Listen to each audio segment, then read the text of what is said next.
So let's dive a little deeper, not from what your story is, but just to dive deeper into our understanding. You know, as has been sort of quoted several times over the last week, Divine Mother used to say, quite often, you must have discrimination, renunciation and concentration, discrimination between the real and the unreal, a renouncing of what is not real, and concentration on what is real. And in the prayers that she started all of her meditations with, the first line was always, lead us from the unreal to the real. Now, it's said that there are three states of knowledge. There's intellectual knowledge, like empiricism, learning, books, scientific endeavors, and learning from our experiences. And then there's the knowledge of states, which is delving into the occult, exploring our daydreams and analyzing them and seeking for experiences of a transcendental nature, etc., etc. And then there's a third state of knowledge, which combines both of those for the most part, but which we can call that state of equilibrium, or a state of recognition of interrelatedness and oneness.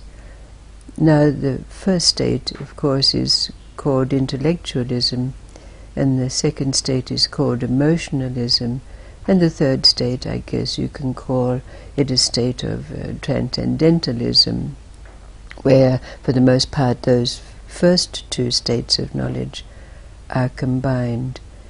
But it said that it is those who have gone beyond these who are the true abdals, the true Sufis, the true dervishes, so to speak. And then there's a story of the great Sufi Halal, who was martyred, and when his hands were severed from his body, there was no reaction, nor was there any reaction when stones were thrown at him and great wounds were inflicted upon him. But when a Sufi came up to him and struck him with a flower, he screamed in seeming pain. This was to demonstrate that those who believe that they are doing right can not bring the reaction from such a one as Halal, but with someone who knew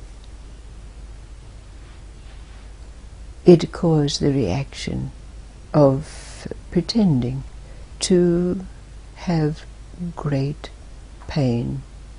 And when Halal was dying on that dais, he said, one cannot blame anyone who believes that they are doing right.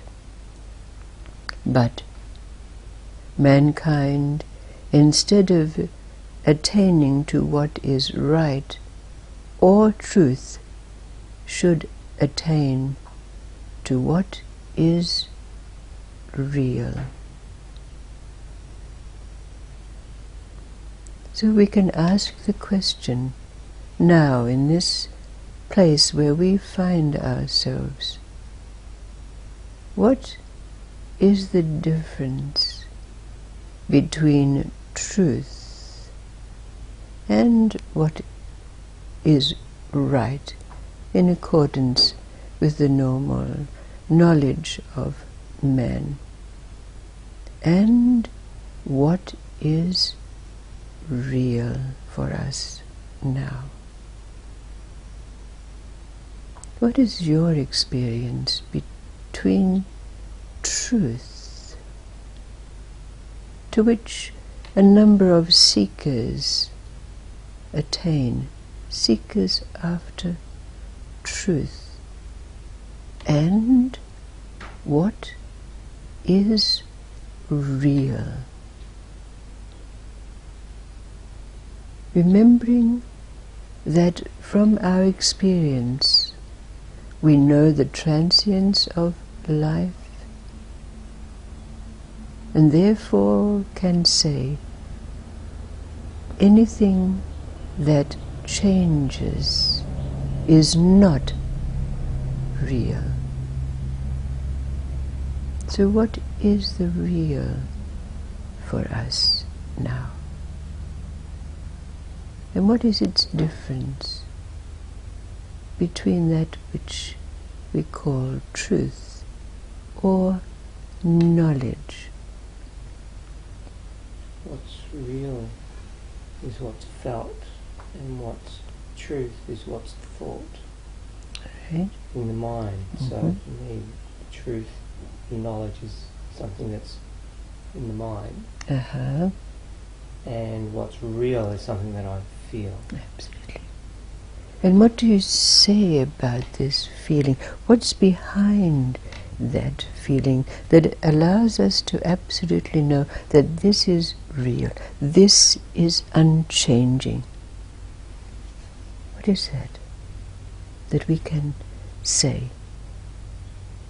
Because feelings can be emotions also.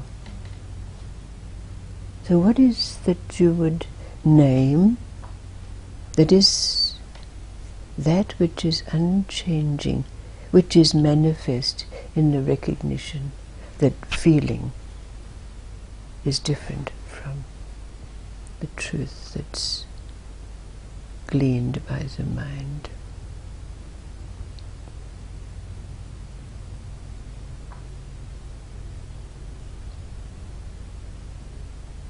What is it that lies behind this feeling? Consistency. Yes, unchanging. So consistency. Consistency, whereas emotions. Yeah, there's it's kind of a fun. Because I know what you're saying about that feeling. There's something, emotion changes, whereas something more consistent. That's right. So we can put it in this way. What is it that's unchanging in you now? It's like that stillness that's in us. Right. Yes. It manifests as that stillness, that presence, that, isn't it? And it is reflected in our demeanor. Right. Can we give it another name? Can we really define what is real? How can we have discrimination between the real and the unreal if we don't have a distinct... We can say that the unreal is anything that's changing, but then how would we define that which is real and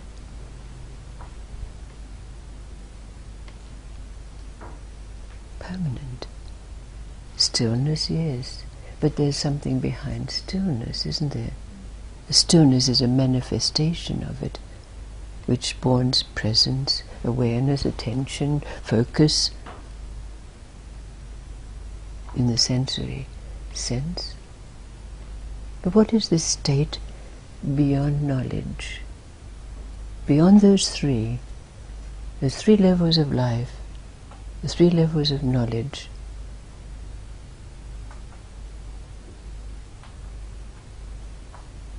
its manifestation is stillness.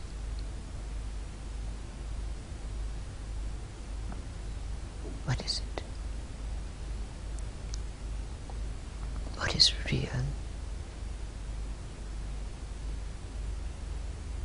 So we can truly quote that saying, you must have those three. Discrimination, renunciation and concentration. discrimination between the real and the unreal. Renouncing what is not real and concentrating on what is real. How can we state this unequivocally as an absolute knowing that we know what is real?